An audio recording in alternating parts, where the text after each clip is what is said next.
पीके, अरे ओ पीके, जरा इधर आ। जी पापा। अच्छा सुन, तुझसे एक बहुत ज़रूरी बात करनी थी। कल हम लोग तेरी शादी के लिए एक लड़की देखने जाएंगे, तो तू दहेज में अपने ससुर से क्या मांगेगा? अच्छा पहले ये छोड़, पहले ये बता, तुझे दहेज के बारे में पता है कि दहेज क्या होता है? हाँ मालूम है। जब कोई लड़का किसी लड़की को जीवन भर झेलने के लिए तैयार हो जाता है तो उसके बदले में उसे दी जाने वाली प्रोत्साहन राशि को दहेज कहते हैं।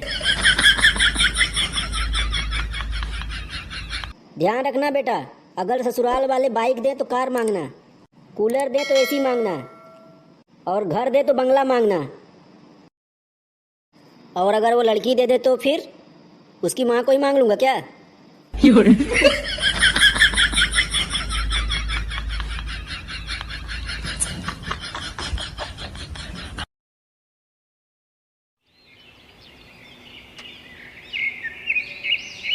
ठीक है, जैसे तुमको बोला हूँ वैसे ही बोलना। कहो तो यहीं चिल्ला के मांग लेता हूँ। आप भी ना बहुत लालची हो।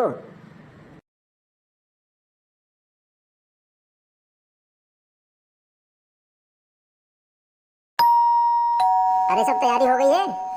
हाँ सब रेडी है। बैठिए भाई साहब बैठिए। और रास्ते में आने में कोई तकलीफ तो नहीं हुई भाई साहब? अरे नहीं नहीं, कोई तकलीफ नहीं हुई। कुछ लीजिए आप लोग। अरे नहीं भाई साहब, बस आप लड़की दिखा दीजिए। तो बेटा क्या करते हो तुम? अंकल मैं बाबू हूँ। अरे वाह, कौन से विभाग में? आपकी बेटी का बाबू हूँ। भाग साले यहाँ से। अरे भाई साहब वो मजाक कर रहा है, उसकी मजाक करने की आदत है। आप लड़की को बुलवाइए। प्रिया, प्रिया जरा बाहर आओ तो। जाओ प्रिया को लेके आओ तो। तो भाई साहब मैं सोच रहा था मार्च का महीना शादी के लिए ठीक रहेगा, क्या कहते हैं आप? हाँ मुझे भी लगता है समय ठीक रहेगा। उस समय ना तो गर्मी रहती है ना तो ठंडी रहती है। ले लीजिए, लड़की भी आ गई। कुछ पूछना है तो पूछ सकते हैं आप। बेटी खाना वाना बना लेती हो? जी अंकल। बेटा और क्या क्या आता है आपको? अंकल मुझे सिलाई कढ़ाई बुनाई सब आता है, और मैंने ब्यूटिशियन का कोर्स भी किया हुआ है। और आगे क्या करना चाहती हो? अंकल मैं अपना पार्लर खोलना चाहती हूँ। गुड, ठीक है जाओ आप। बेटा तुम्हें दहेज में क्या चाहिए? मुझे दहेज नहीं चाहिए अंकल, बस आप अपनी लड़की को एक साड़ी में भेज देना। वाह बेटा, कितने उच्च विचार है तुम्हारे। हमको ये रिश्ता मंजूर है।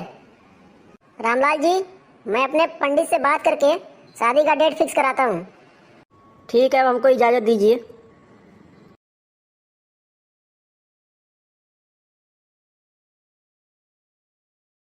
पापा, पापा। रामलाल, अबे तेरी तो डायरेक्ट नाम से। क्या बोल? अरे पापा मैं ये पूछ रहा था क्या जोड़ रहे हो?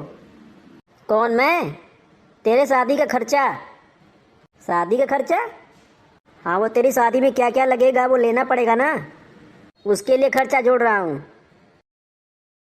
अरे वाह, शादी मज़ा आ जाएगा। वैसे पापा हम पहले क्या लेंगे? कर्जा। अरे पापा क्या बात कर रहे हो, कर्जा? हाँ तो और नहीं क्या, पैसे क्या पेड़ से उगेंगे क्या? और वो ऊपर से जब वो दहेज देने के लिए बात कर रहे थे तो तूने क्या कहा?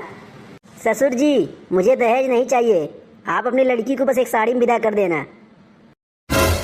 अरे तो पापा क्या कहें, आप जो बताए थे वो? मुझे गाड़ी बंगला ऐसी चाहिए। नहीं, तुम बस बहू के कपड़े में लेके आओ, बाकी जो घर में बचा रहेगा हम उसी को बेच बेच के कपड़े लाते रहेंगे। अरे पापा आपको कौन समझाए कि दहेज लेना पाप है? अच्छा चल माना कि दहेज लेना पाप है, लेकिन ये कहाँ का पुण्य है कि लड़का सिर्फ सरकारी नौकरी वाला ही चाहिए? अरे पापा ये कौन बोला? अच्छा भूल गया तेरा ससुर क्या बोल रहा था? मुझे लड़का सिर्फ सरकारी नौकरी वाला ही चाहिए। हाँ तो इसमें बुराई क्या है? बुराई क्या है? अरे ये तो शुक्र मना कि मैं पोस्ट ऑफिस में काम करता हूँ और मेरे पास है सरकारी नौकरी है।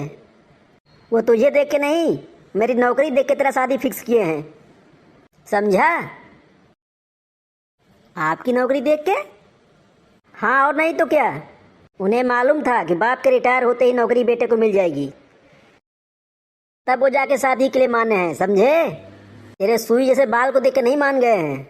और इतनी मगजमारी के बाद जो दहेज देने के लिए तैयार थे, तो तुझे लेने में क्या बुराई थी? अरे यार पापा, बात तो फिर वहीं घुमा के लाए। मैंने कहा ना दहेज लेना पाप है। अरे चुप कर राजा हरिश्चंद्र की औलाद। हरिश्चंद्र? पापा ये हरिश्चंद्र कौन है?